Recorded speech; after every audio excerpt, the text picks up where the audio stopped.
So you beautiful people, welcome back to the channel. Today's video I wanted to focus on these leaks and rumors in regards to the developer of Call of Duty 2021. Now if you do enjoy the video at any portion, please don't forget to drop a like, and if you are new here, consider subscribing with the notification bell click so you get my Call of Duty videos as soon as they are published. So rumors are leading us to believe that 2021's Call of Duty is going to be developed by Sledgehammer Games. Now I know most of you, including myself, thought Sledgehammer Games' neck was put on a chopping board and cleanly removed by Activision, but it seems as if they're back in the game. They rebooted their Twitter a few days ago, and they've also stipulated that they've got 100 plus new members of staff on their design team and so forth working on this new game. Now, the leakers that have put this out have also stipulated that this game may potentially be called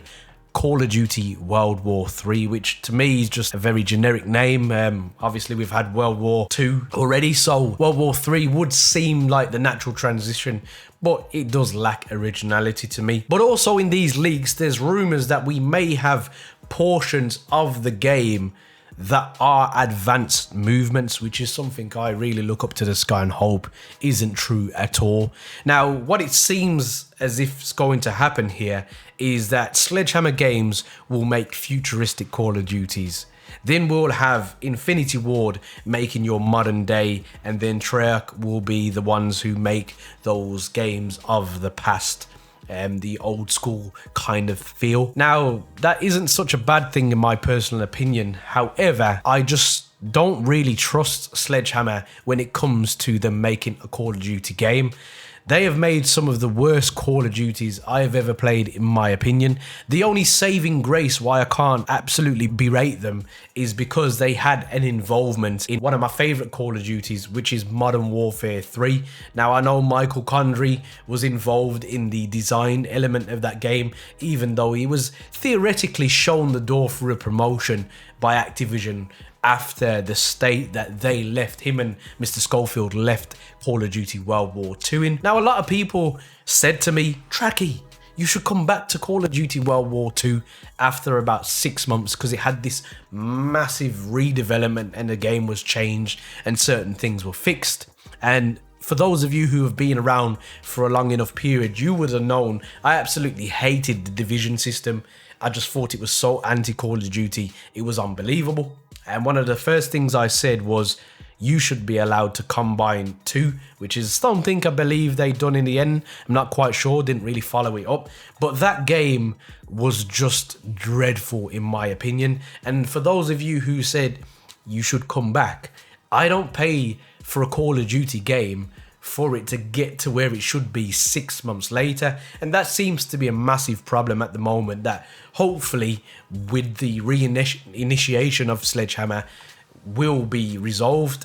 I don't know how likely that is, because even with the 3 devs, we still had a lot of problems with them finishing games. As far as I'm aware, Sledgehammer didn't finish the current Call of Duty we've got because Trakky had to step in. Whether that was because some underhand tactics were going on in Sledgehammer, similar to when Zampella and West left from Infinity Ward when Modern Warfare 2 was made, I don't know. But it seems as if there's a lot of ruckus going on behind the scenes when it comes to Call of Duty. So if this game does have advanced movements, then I think it's going to be a real problem.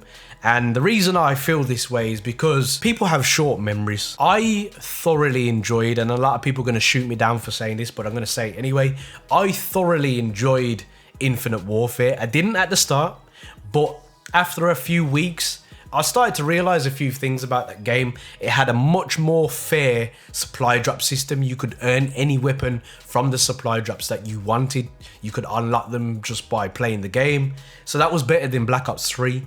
The specialists were really good. It was a more fast-paced game than Black Ops 3. And ultimately, I believed it had a better advanced movement system.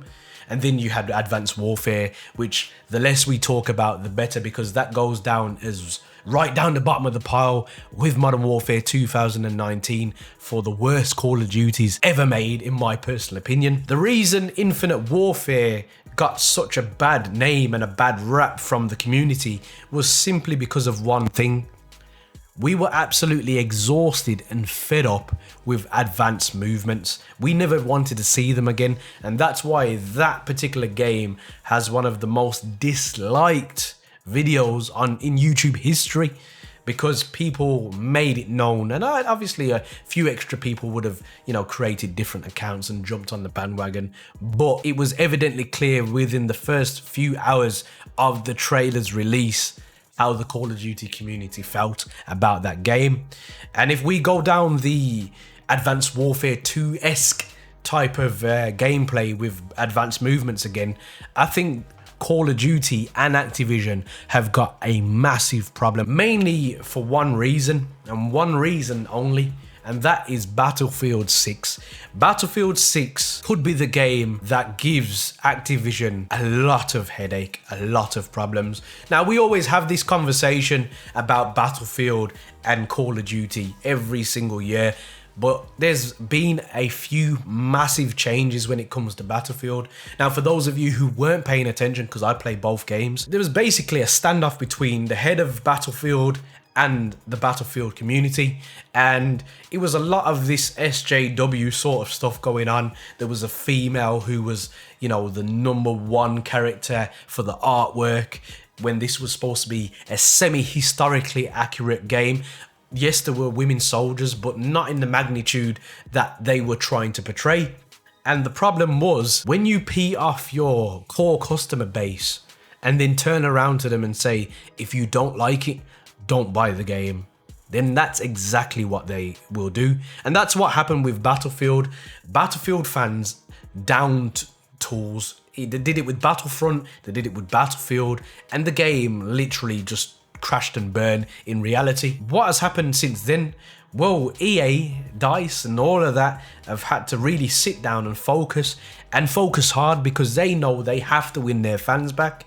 And the fact is, they are going to work harder than ever to do that, because without their fans, they don't have a game, which has been proven already.